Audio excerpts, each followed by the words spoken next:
It's debate night for the Republicans. I'd like to invite each candidate to introduce himself or herself. The question is, how do we keep America safe from terrorism? Trump says we ought to close that internet thing. The question really is, what does he mean by that? Like they do in North Korea? Rubio says we should collect all Americans' records all of the time. I think if we ban certain religions, if we censor the internet, I think that at that point the terrorists will have won. And just last weekend, a friend asked one of my daughters, do you like politics? And my daughter said, no, I don't. There's too much fighting, too much yelling. It's so loud, I don't like it. I have been tested. I have beaten breast cancer. I have buried a child. I started as a secretary. I fought my way to the top of corporate America while being called every B word in the book. America is at war. Our enemy is not violent extremism. It is not some unnamed malevolent force. It is radical Islamic terrorism. Dr. Carson. Thank you, Wolf. Please join me for a moment of silence in remembrance of the San Bernardino victims. Thank you. A month ago, things changed. Radical Islamic terrorism came into effect even more so than it has been in the past. People like what I say, people respect what I say, and we've opened up a very big discussion that needed to be opened up. Thank you very much. To keep the country safe, you say you want to temporarily ban non-American Muslims from coming to the United States, ban refugees fleeing ISIS from coming here, deport 11 million people, and wall off America's southern border.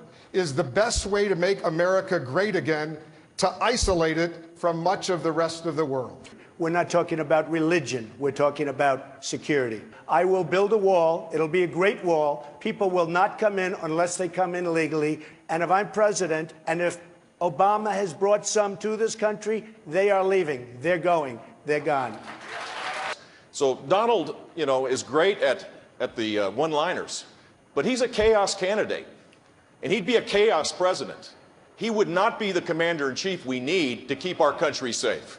Jeb doesn't really believe I'm unhinged. He said that very simply because he has failed in this campaign. It's been a total disaster. Nobody cares. And frankly, I'm the most solid person up here. I built a tremendous company, and all I want to do is make America great again.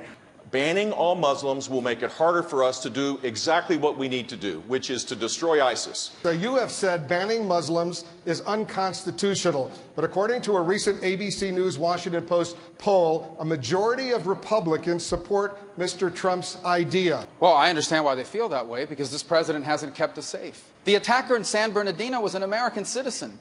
Born and raised in this country, he was a health inspector, had a newborn child, and left all that behind to kill 14 people. With the kind of specificity and responsiveness you delivered in your 9 Supreme Court arguments, how you disagree with Mr. Trump. Will you spell that out with us?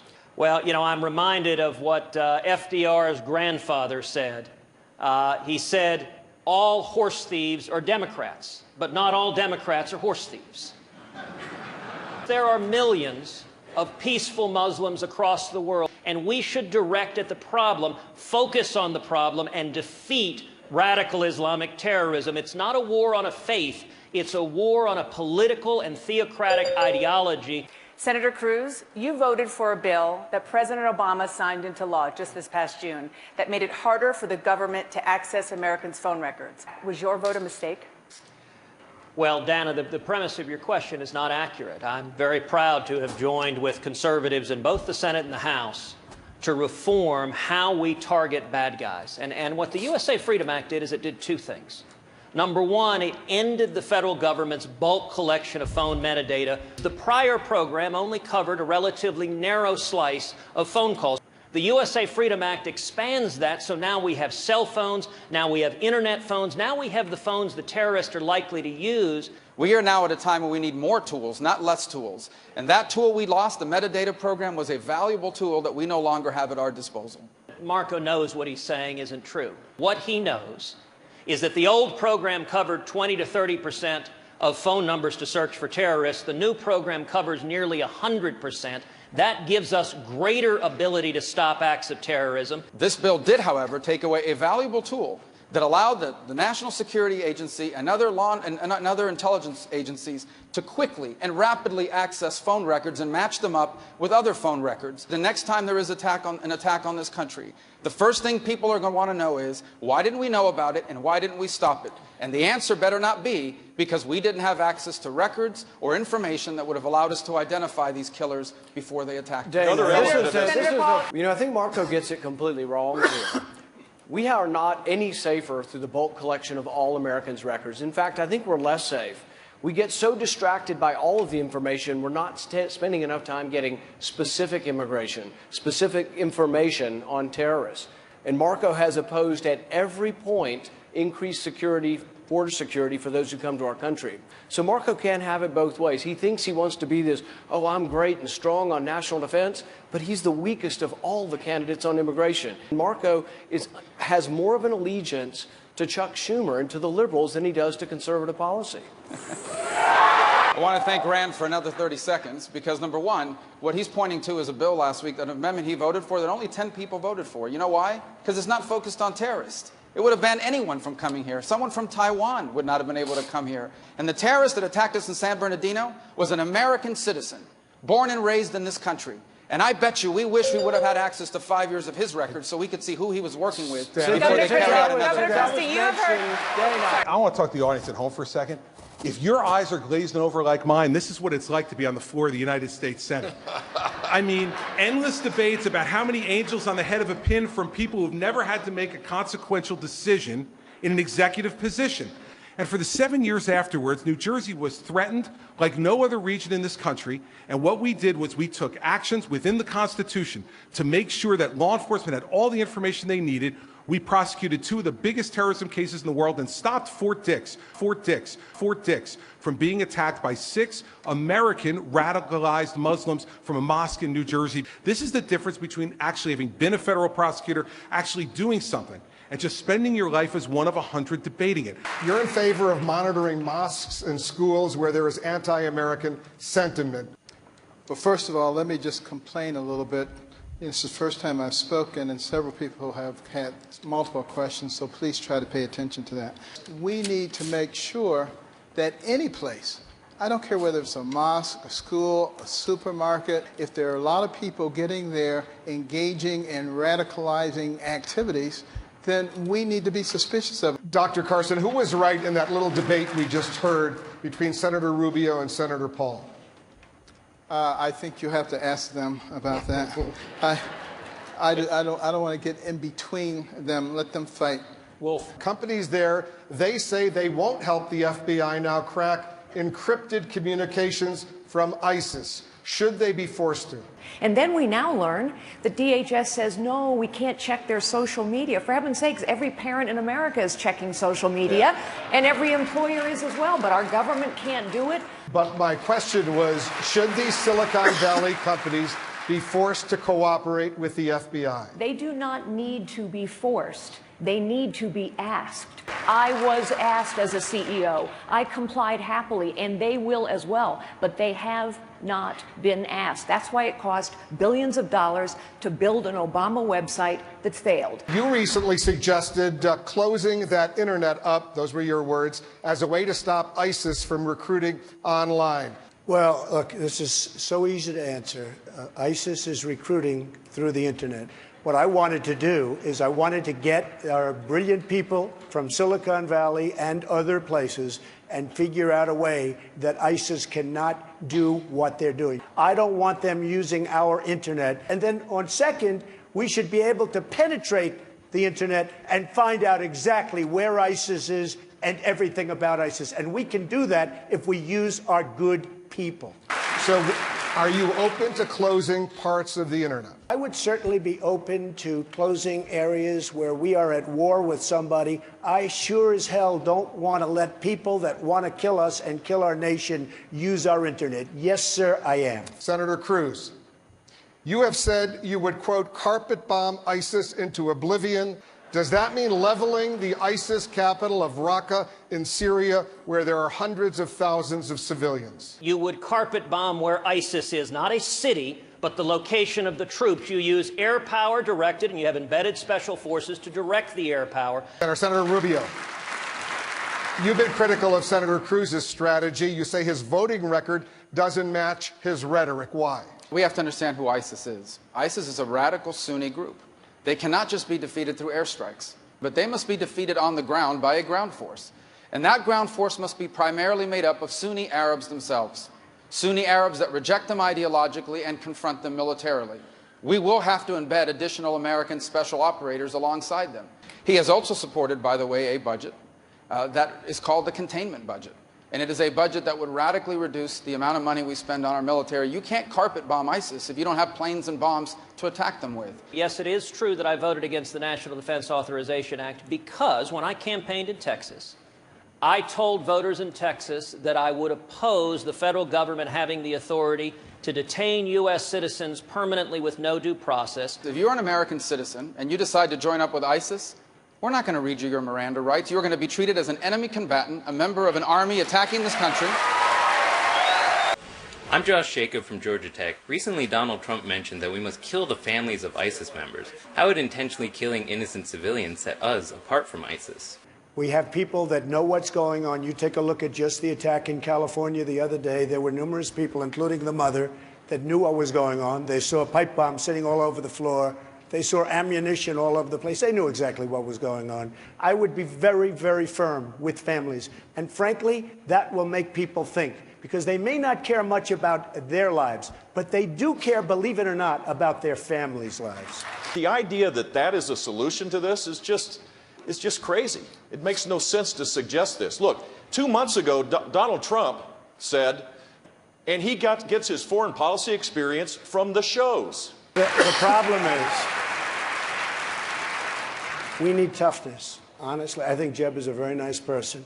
He's a very nice person, but we need tough people. We need toughness. We need intelligence, and we need tough. You said in September 30th that ISIS was not a Am I not talking or are you talking, Jeb? I'm talking right now. I'm talking. You can go back. You're not talking. You interrupted me, September 30th, Jeb. Are you going to you said apologize, Jeb? No. So, Little of your own again, medicine there.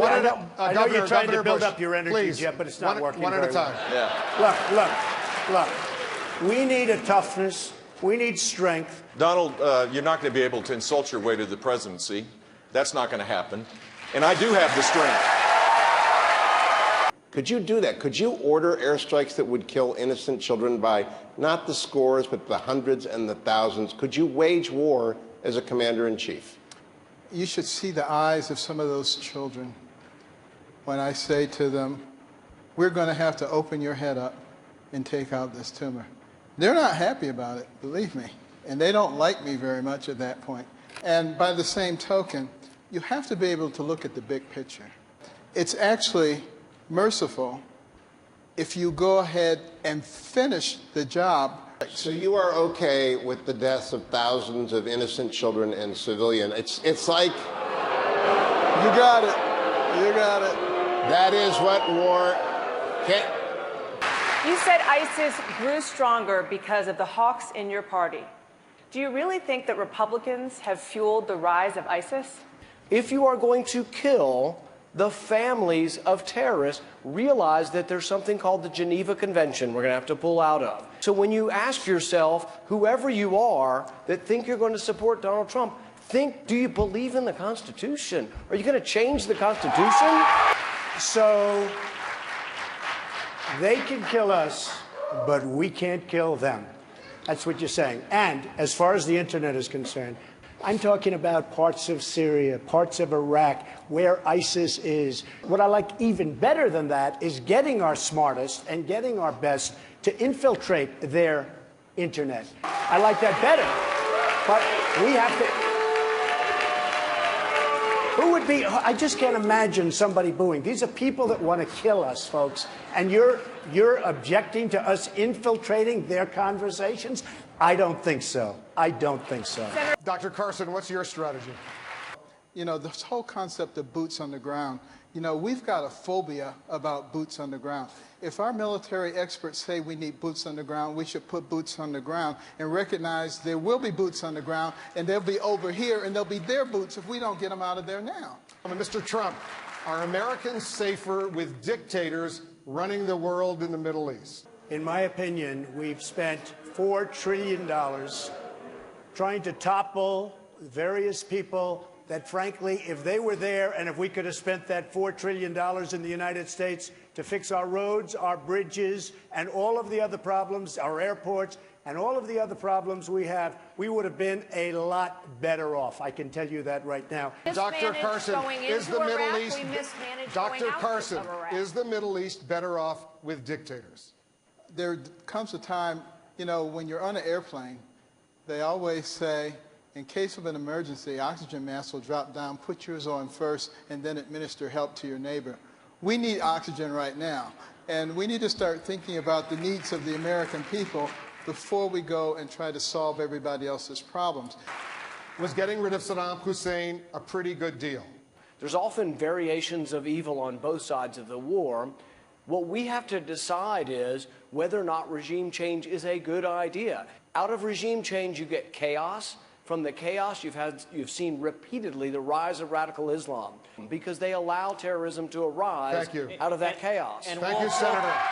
The question of whether we should be Wolf, the question of whether we should be toppling the question of whether we should be toppling dictatorships is asking the wrong question. We should be defeating our enemies. So the problem with defeating Senator, we're going to get to you. Wait your turn. We have 2 hours debate. We'll have plenty of time. Let Hugh ask his question. Well, but let me explain. The focus Senator, should please, be on defeating our enemies. So, for example, Senator, a regime you'll we have should plenty of change opportunity. Hugh, is go Iran, ahead. because Iran Go ahead, Hugh. has declared war on us. But we shouldn't be toppling regimes that are fighting radical Islamic terrorists and that are helping. These are the rules all of you agree to. Hugh, go ahead with your question. Governor Christie, if the U.S. imposed a no-fly zone over Syria and a Russian plane invaded that no-fly zone, would you be prepared to shoot down that Russian plane? Not only are we prepared to do it, I would do it. A no-fly zone means a no-fly zone. Wolf, that's what it means. See, maybe because I'm from New Jersey, I just have this kind of plain language hang-up. And yes, we would shoot down the planes of Russian pilots if, in fact, they were stupid enough to think that this president was the same feckless weakling that the president we have in the Oval Office is right now. Well, I think if you're in favor of World War III, you have your candidate. My goodness, what we want in a leader is someone with judgment, not someone who is so reckless as to stand on the stage and say, yes, I'm jumping up and down. I'm going to shoot down Russian planes. I mean, I think when we think about the judgment of someone who might want World War III, we might think about someone who might shut down a bridge because they don't like their friends. They don't want to, they want to get a Democrat. So I think we need to be very careful about Governor that. Christie. Why are you better qualified to deal with Vladimir Putin than Mr. Trump? Because first of all, I know what I don't know. I won't get my information from the shows. I don't know if that's Saturday morning or Sunday morning. I don't know which one. I hope they know that if I'm president, I'll be a commander-in-chief, not an agitator-in-chief or a divider-in-chief, that I will lead this country in a way that will create greater security and greater safety. I think it's very sad that CNN leads Jeb Bush, Governor Bush, down a road by starting off virtually all of the questions. Mr. Trump this, I think it's very sad. And frankly, I think it's very sad. Look, the simple fact is, if you think this is tough and you're not being treated fairly, this isn't tough and easy. Imagine what it's going to be like dealing with Putin, or dealing with easy President Xi, or dealing with the Islamic terrorism that exists. This is a tough business to run for president. I know, you're a tough guy, Jeb. And we need to have a leader that is principled. You're never going to be president of the United States by insulting your way to the presidency. Let's see, I'm at 42 and you're at 3, so Doesn't matter. Far I'm doing better. Doesn't matter. So far I'm doing better. You know, you started off over here, Jeb. You're moving over further and further. Pretty soon you're going to be off the end. This doesn't do a thing. Go ahead. It sounds more and more what my daughter said that I said in the beginning. All the fighting and arguing is not advancing us. Senator Rubio, you co-authored a bill with Democrats 2 years ago that allowed a path to citizenship for undocumented immigrants. Do you still support that path to citizenship? And here's what we learned in 2013. The American people don't trust the federal government to enforce our immigration laws. And we will not be able to do anything on immigration until we first prove to the American people that illegal immigration is under control. I am personally open, after all of that has happened, and after 10 years in that probationary status where all they have is a work permit, I personally am open to allowing people to apply for a green card. That may not be a majority position in my party, but that's down the road. You can't even begin that process until you prove to people, not just pass a law that says you're going to bring illegal immigration under control. You're going to have to do it and prove to people that it's working. Senator Cruz, on the campaign trail, Senator Rubio has said that his immigration plan isn't that different from yours. If I'm elected president, we will secure the border. We will triple the Border Patrol. We will build a wall that works, and I'll get Donald Trump to pay for it. I'll build it. That for Marco to suggest our record's the same is like suggesting the fireman and the arsonist have the same record because they're both at the scene of the fire. If the Bible clearly states that we need to embrace those in need and not fear, how can we justify not accepting refugees? Governor Christie, what do you say to Carla? What I say to Carla is that the first job of the President of the United States is to protect your safety and your security and the security and safety of your family. Mr. Trump, just this weekend you said Senator Cruz is not qualified to be president because he doesn't have the right temperament and acted like a maniac when he arrived in the Senate. But last month you said you were open to naming Senator Cruz as your running mate. I did. So why would you be willing to put somebody who's a maniac one heartbeat away from the presidency? But I've gotten to know him over the last 3 or 4 days. He has a wonderful temperament. He's just fine. Don't worry about it. Okay. Are you ready to reassure Republicans tonight that you will run as a Republican and abide by the decision of the Republicans? I really am. I'll be honest. I really am. I mean, people have been putting me to question. I really am. I can applaud. If I'm elected president, we will win again. We will win a lot. And we're going to have a great, great country, greater than ever before. Thank you.